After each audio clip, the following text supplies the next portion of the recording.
여러분 안녕하십니까? 경북 동해안 지역은 내일도 대체로 맑고 무더운 날씨가 이어지겠습니다.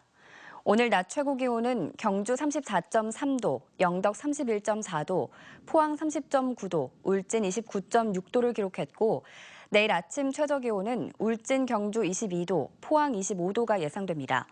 낮 최고 기온은 경주 영덕 33도, 포항 31도, 울진 29도 분포로 오늘과 비슷하겠습니다.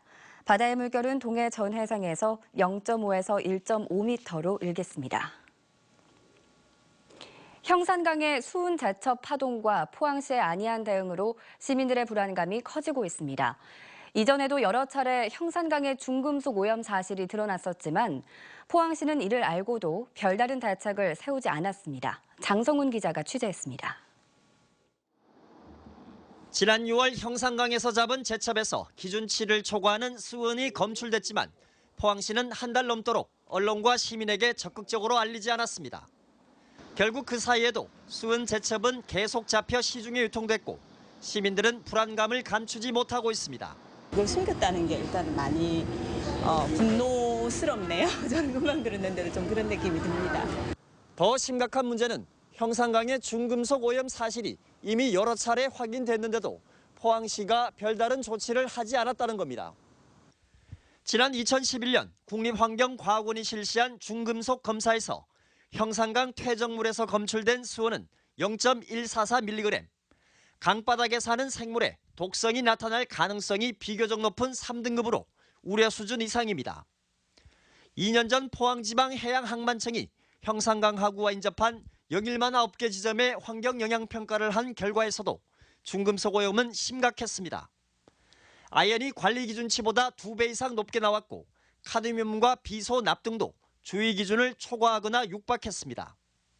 또 석 달 전 형산강 둔치에서 채취한 쑥과 냉이에서도 기준치의 2배가 넘는 납이 검출되기도 했습니다. 이렇게 형산강과 영일만의 중금속 오염이 심각한 걸 알면서도 포항시는 매번 별다른 대책을 세우지 않았습니다. 최근의 흐름을 보면 시민들의 건강권은 무엇과도 바꿀 수 없는 중요한 권리거든요. 그 부분에 대해서 저희가 인식 수준이 낮다는 점은 굉장히 부끄럽습니다. 수은 제첩 파동 이후에도 포항시의 대응은 소극적입니다. 전수조사 방침을 밝혔지만 당장 형산강 퇴적물에 대한 중금속 검사를 의뢰하면서 수은 제첩이 나온 일대 3개 지점의 검사를 국한하고 상류에 있는 식수 치수원 등은 검사 대상에서 제외시켰습니다. 식수원 쪽은 왜 처치를 안 했죠? 상수원에 대가 저희들이 하는 게 없죠. 그 상수 사업소에서 그 해야 되는데 그 부분은. 포항시의 안이한 대처로 시민 불안이 커지고 있지만 시의회마저 사태 파악과 책임 규명에 나서지 않고 있어 비난을 사고 있습니다. 시민의 건강권과 직결된 문제를 시의원들이 나서서 시에다가 압박을 주고 여러 가지 대책 마련을 하라고 요구를 해야 되는 마당에 도대체 뭘 보고 가만히 있는지. 한편 포항시가 추진 중인 형산강 살리기 프로젝트가 환경 보존 사업은 전혀 없고 친수 공간 등 토목 사업 위주인 걸로 알려지면서 이번 수은 제첩 파동을 계기로 사업 계획을 대거 수정해야 한다는 지적이 나오고 있습니다. MBC 뉴스 장성훈입니다. 울릉공항 건설이 일괄 수주 입찰인 턴키에서 기본 설계를 통한 경쟁 입찰 방식으로 변경될 것으로 보입니다. 부산지방항공청은 적자를 우려한 건설사들이 입찰에 응하지 않자 공사비 증액이 가능한 일반 경쟁 입찰 방식으로 변경하기로 하고 8월 중으로 기본 설계 용역 입찰을 공고하기로 했습니다. 울릉공항 건설은 총 사업비 5,800억 원 규모로 1,200m 활주로는 가두봉 일대를 절취해 바다를 매립할 계획이었는데 석재 강도가 약해 채산성 악화를 우려한 대림산업과 포스코건설 컨소시엄이 지난 5월 사업을 포기했고 재입찰에서도 신청업체가 나오지 않고 있습니다. 찬반 논란이 커지고 있는 포항 장외 경륜장 설치와 관련해 조만간 공청회가 열립니다. 포항시는 경륜 장외 매장 설치가 시민 생활과 밀접한 관계가 있다며 설치 적정성 여부 결정에 앞서 법정 공고기간 등을 고려해 빠른 시일 내에 공청회를 개최하기로 했습니다. 한편 포항시와 포항시의회는 지난달 15일 창원 경륜공단을 방문한 데 이어 오늘은 부산 장외 경륜장을 둘러보고 지역 경제와의 연관성 등을 조사합니다. 본격적인 여름 휴가철을 맞아 이번 주말 포항 지역 해수욕장에서 각종 행사가 잇따라 열립니다.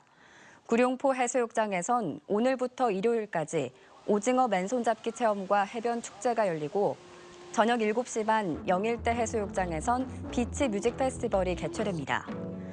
주말인 내일은 월포 해수욕장에서 제1회 월포 청소년 락 페스티벌이 열리고 내일 저녁 화진 해수욕장에선 송라 해변 가요 축제와 조개잡이 체험 행사가, 일요일 저녁 영일대 특설 무대에선 제3회 전국 아마추어 색소폰 페스티벌이 열립니다.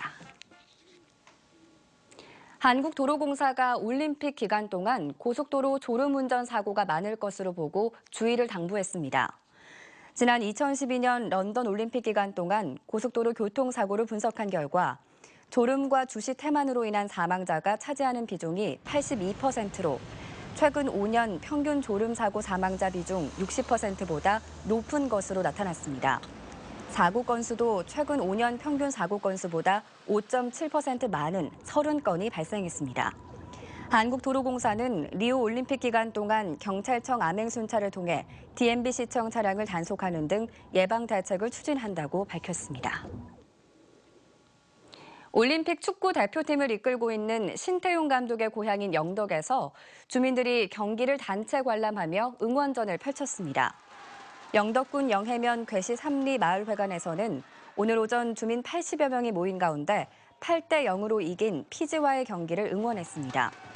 주민들은 영해 출신의 신태용 감독이 대표팀을 잘 이끌어주는데 자부심을 느끼고 있다며 오는 8일 독일과의 2차전도 응원할 계획입니다. 경주시가 올해 6억 원을 들인 해안 침식 방지 사업이 이달 말 완료됩니다. 사업 대상 지역은 간포 모류리와 양북면 대본리, 양남면 읍천리 등 3곳으로 월파 방지용 옹벽 보강 공사와 함께 침식 방지용 TTP 설치 공사가 시행됐습니다. 경주시는 매년 해안가 침식 현상이 가속화되고 있어 피해 예상 지역에 대한 해안 침식 방지 사업을 매년 확대할 방침입니다. 오늘 새벽 3시 40분쯤 경주시 간포 모류해수욕장에서 피서객 35살 조모 씨가 바다에 빠져 숨진 채 발견됐습니다. 해경은 백사장에 있던 조 씨가 바다에 들어간 뒤 실종됐다는 일행의 진술을 토대로 정확한 사고 원인을 조사하고 있습니다. 포항 북부경찰서는 지난달 28일 새벽 4시쯤 용흥동의 한 도로에서 경찰의 음주 검문을 거부하고 도주한 혐의로 19살 김모 씨를 붙잡아 조사하고 있습니다.